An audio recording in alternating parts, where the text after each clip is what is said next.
What's up? What's up? What's up, everybody? Welcome back to the AM, guys. Welcome back to 5 Minute Rant. I'm your host, Michael Abernathy, and welcome back to the show predicated on the journey of life and business.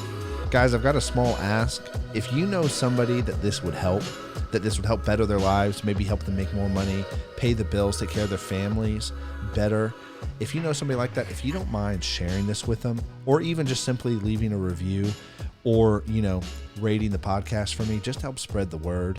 And I think you guys are just being a part of the team and being a part of the tribe.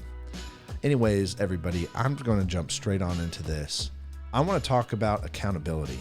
And so a good friend of mine and I were talking, and one of the things we talked about and have talked about a lot personally is ownership.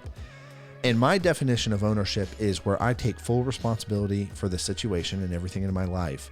And then the next part of that definition of ownership is I then must do something to course correct and change.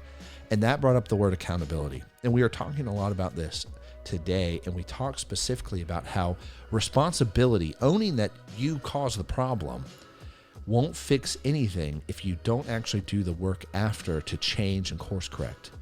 And that is what I call and define as accountability. Accountability is where I choose to make changes in my life to course correct and to prevent the same problem from happening over again. And now this is super important. In businesses that have no accountability or ownership, you watch them fail over time because they're not in charge of their education. They're not in charge of bettering the company. They're not in charge of consistent growth. And as a result, they end up dying out over time because they don't course correct. And you can't course correct without being responsible, fully owning that, hey, this is my fault and I'm in charge of my life, or I'm in charge of the company, the business. And then the second thing is the accountability side, actually learning from what has just happened and then making changes. See, a lot of us do not learn because we simply don't want to look at the past because being wrong is very painful.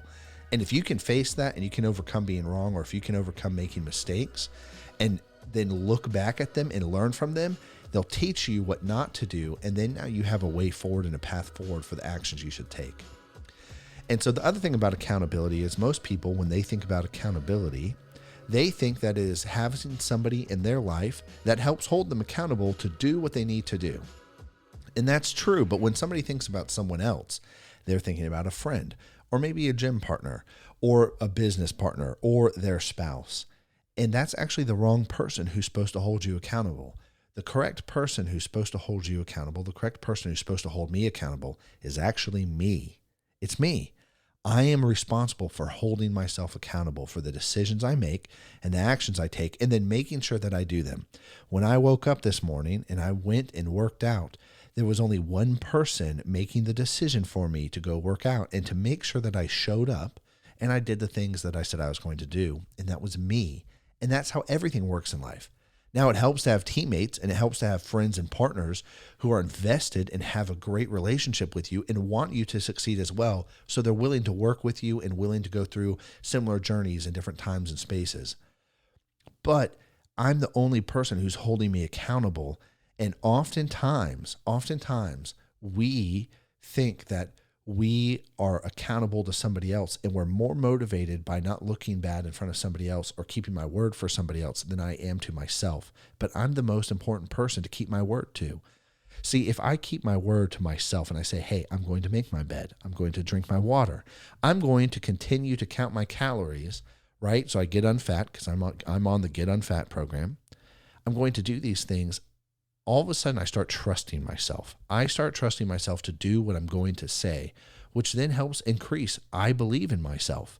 If I can increase how much I believe in myself, I'm only going to help myself perform better and get better, and then I'm going to give myself more responsibility, and then I'm going to trust myself with bigger decisions, and then a lot more fears removed from my life because I know that I'm responsible to do what I'm going to tell myself to do.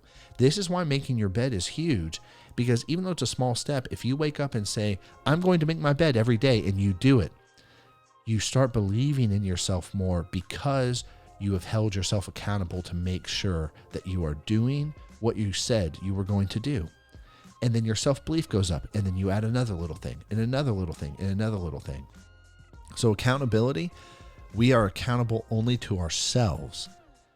And then that trickles to the outside of us if we make promises. Because if I'm going to keep the promises to myself, I'm going to keep the promises to everybody else that I made promises outside of myself to.